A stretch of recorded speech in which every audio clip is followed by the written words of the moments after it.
السلام علیکم دوستو، کیا حال ہے؟ آج صبح صبح میں سوچ رہا تھا، کسی نے مجھ سے پوچھا تو اس ضمن میں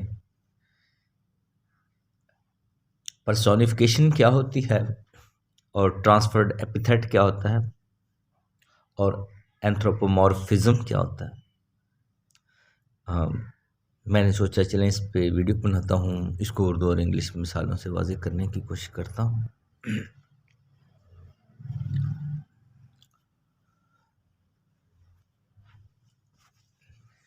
اینتھروپومورفزم سے شروع کرتے ہیں۔ اینتھروپومورفزم میں یہ ہوتا ہے کہ ہم بے جان چیزوں کو ذی شعور اور زندہ ہستی سمجھتے ہیں، لیکن یہ ادب کا حصہ نہیں ہے، یہ اینتھروپولوجی اور مذہب کا حصہ ہے۔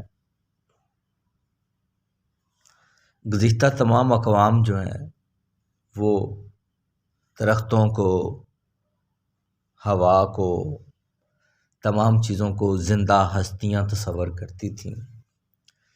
یہیں سے فیٹیشزم نکلا ہے۔ تو اس کو ہم لٹریچر کا پارٹ نہیں کہہ سکتے، نہ یہ کوئی فگر آف سپیچ ہے، نہ آپ اپنی مرضی سے یوز کر سکتے ہیں اس کو۔ یہ تو جیمز فریزر نے گولڈن بو میں، یا ای بی ٹائلر نے پریمیٹیو کلچرز میں، اور فرانس بواس نے اپنی کتب میں اس پر بڑا تفصیل سے بتایا ہے۔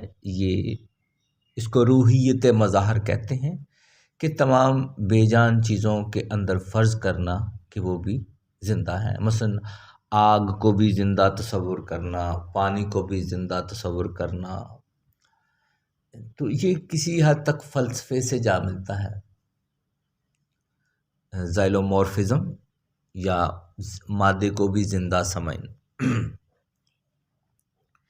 اس لیے چونکہ یہ فلسفے کا موضوع ہے، اس پر اتنا ہی کافی ہے کہ اینتھروپومورفزم کا مطلب ہوتا ہے کہ ہر بے جان چیز کو بھی زیرو سمجھنا۔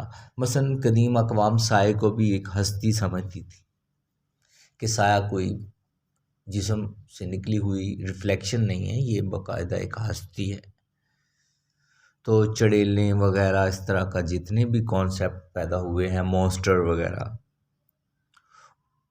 وہ اسی کی ڈیریویشن ہے، اسی سے نکلا ہوا ہے کہ انسان اینتھروپومورفزم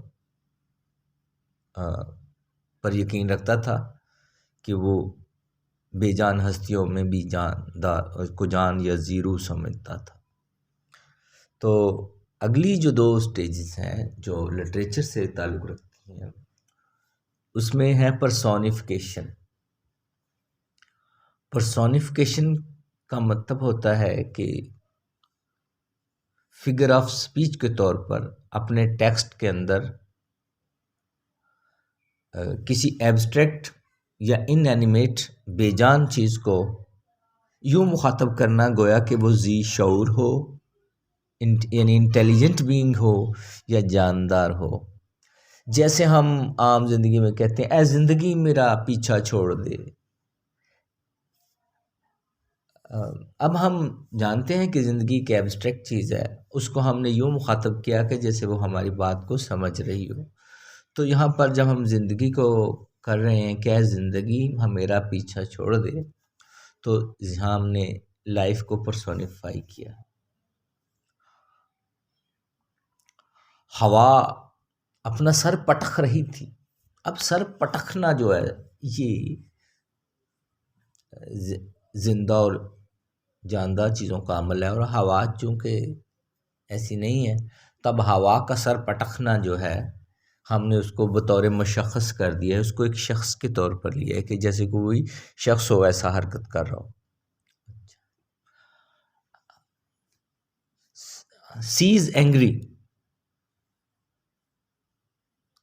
سمندر جو ہے وہ غصے والا ہے۔ اب غصے والا ہونا انسانی صفت ہے، اب ہم اس کو پرسونیفائی کر رہے ہیں۔ پرسونیفیکیشن کسی ایڈجیکٹیو سے بھی ہو سکتی ہے، اور کسی ورب سے بھی ہو سکتی ہے. یعنی پرسونیفیکیشن جب ہم کرتے ہیں تو ہم ایسا ورب لاتے ہیں اس چیز کے لیے جو انسانی ہو. جیسے آئینہ مجھے گور رہا ہے. اب گورنا انسانی صفت ہے، آئینے کی صفت تو نہیں ہے. اب ہم نے آئینے کو پرسونیفائی کر دیا، اس کو ایک شخص سمجھ لیا.